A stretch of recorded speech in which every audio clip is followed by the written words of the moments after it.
Jadi buat yang nanya, aku liburan itu 6 hari 5 malam sama teman-teman aku. Yang nanya Lili sama siapa? Pastinya Lili sama bapaknya. Terus oma opanya juga jagain dia karena oma opanya itu tetangga kita, kayak tinggal 10 menit dari rumah.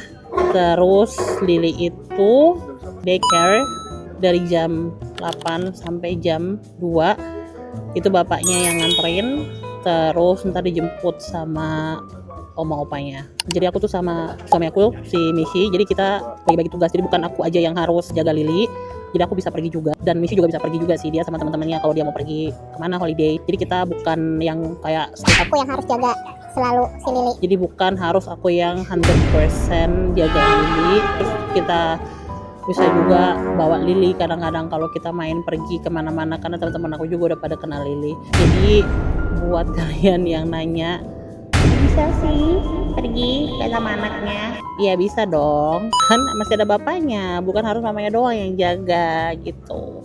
Jadi mamanya tetap waras, walaupun kalau ditanya tetap kayak kangen, ya kangen. Jadi mamanya juga masih bisa liburan sama teman-temannya, papanya juga kalau papanya mau, tapi papanya nggak mau. Soalnya papanya introvert, nggak extrovert kayak mamanya gitu.